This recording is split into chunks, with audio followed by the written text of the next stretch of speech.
Nice to meet you. आज हम लोग क्लास 9 से सब्जेक्ट आपका फिजिक्स है। हम लोग वीडियो क्लिप 9 देख रहे हैं। आइए वीडियो क्लिप 9 के माध्यम से हम लोग एक छोटा सा कंसेप्ट को स्टडीज करते हैं।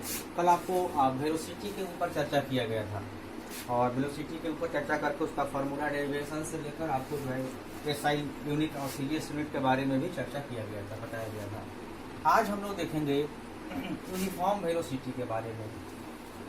यूनिफॉर्म वेलोसिटी को हम लोग कांस्टेंट वेलोसिटी के नाम से भी जानते हैं। आइए देखते हैं यूनिफॉर्म वेलोसिटी क्या होता है। अगर दिए गए समय में दिए गए दूरी को स्पेसिफिक डायरेक्शन के साथ अगर वो फुलफिल कर लेता है, पूरा कर लेता है, कंप्लीट कर लेता है अगर कोई बॉडी, तब हम लोग मानते हैं कि वह बॉडी जो है यूनिफॉर्म वेलोसिटी में है। उसको डिफाइन किया गया यूनिफॉर्म वेलोसिटी को कि a body has a uniform velocity.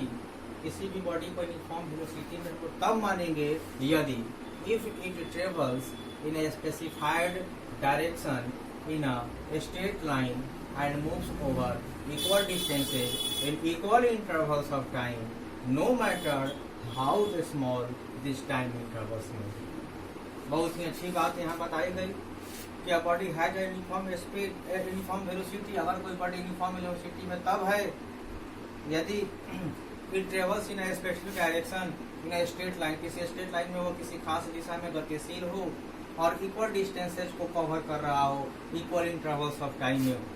No matter how small this time intervals में भी, ये मायने नहीं रखता है कि समय जो है आपका अवधि जो है कितना छोटा है, कितना तुच्छ है, ये मायने नहीं रखता है। अगर कोई बॉडी जो है किसी खास दिशा में किसी स्ट्रेट लाइन में जो है इक्वल डिस्टेंसेज जो है इक्वल इंटरवल्स ऑफ टाइम में पूरा करता है, तब हम लोग मान सकते हैं, कह सकते हैं वह बॉडी जो है आपका यूनिफॉर्म वेलोसिटी में है, कांस्टेंट वेलोसिटी में है। एक बार फिर से रिकॉल कर देते हैं यूनिफॉर्म वेलोसिटी को।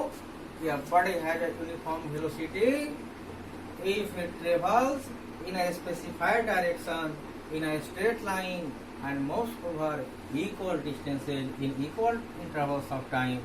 No matter ये मायने नहीं रखता है कि how small this time intervals may be, ये समय अंतराल जो है कितना छोटा है, 1 सेकंड का है कि 10 सेकंड का है कि 10 घंटा का है, ये मायने नहीं रखता है। अगर कोई वस्तु जो है, अगर कोई बॉडी जो है दिए गए समय में मान लेते हैं कि 5 सेकंड में इस वस्तु को जो है यहाँ स्टेशन से जो है बलुआ पहुंच जाना था, सपोज जाए, और किसी दिए गए दिशा में चलना था, और इक्वल डिस्टेंस जो है वह इक्वल इंटरवल्स में पूरा कर लिया, 5 सेकंड में अपने 5 किलोमीटर की दूरी को सपोज पूरा कर देता है, तो हम कह सकते हैं कि वस्तु जो है कांस्टेंट वेलोसिटी में था, यूनिफॉर्म वेलोसिटी। एक चीज और खास बात ध्यान रखेंगे, वेलोसिटी बढ़ रहे हैं तो कि the velocity of a body can be change in 2 ways. 2 कारणों से 2 रास्ते हैं जिसके माध्यम से हम लोग यूनिफॉर्म वेलोसिटी को जो है क्या कर सकते हैं, बदल सकते हैं।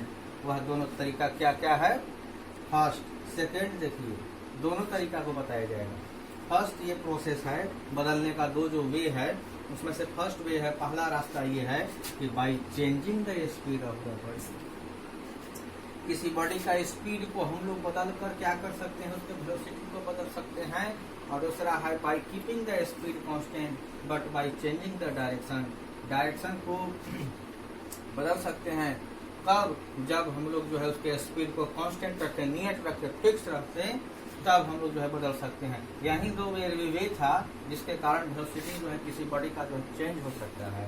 एक बार एक और रिकॉल कर देते हैं कि the velocity of a body can be changed in a 2 ways by changing the speed of the body, by keeping the speed constant। Speed को आपको कांस्टेंट रखना पड़ेगा, नियत रखना पड़ेगा, फिक्स रखना पड़ेगा, but by changing the direction. अब उसके आगे हम लोग देखते हैं next topic. Speed and velocity are not always equal in magnitude. Speed और वेलोसिटी का, चाल और वेग का मैग्नीट्यूड जो है, परिमाण जो है, कोई जरूरी नहीं कि हमेशा इक्वल ही हो, अलग अलग भी हो सकता है। नोट ध्यान रखेंगे कि the magnitude of speed and velocity of moving, किसी भी गतिशील बॉडी का उसका मैग्नीट्यूड और magnitude of speed and velocity, वेग और चाल का जो मैग्नीट्यूड होता है इज इक्वल कब होता है, only if the body moves in a single. अगर कोई बॉडी सिंगल स्ट्रेट लाइन में गतिशील हो तो वैसी स्थिति में स्पीड और वेलोसिटी दोनों का मैग्नीट्यूड जो है बराबर हो सकता है, सेम हो सकता है। यह पहला कारण बताया गया। और दूसरा कारण देखिए कि if how ever a body does not move in a single state, अगर कोई बॉडी जो है किसी सिंगल स्टेट लाइन में गतिशील नहीं है तो उसका स्पीड और वेलोसिटी जो है उस बॉडी का कभी भी इक्वल नहीं हो सकता है, आर नॉट इक्वल। इस बात को ध्यान रखेंगे कि मैग्नीट्यूड, स्पीड और वेलोसिटी का इक्वल कब होगा, जब कोई बॉडी जो है सीधा स्ट्रेट लाइन में गतिशील है। और स्पीड और वेलोसिटी का मैग्नीट्यूड इक्वल कब नहीं होगा, जब कोई वस्तु जो है सीधा स्ट्रेट लाइन में गतिशील नहीं हो।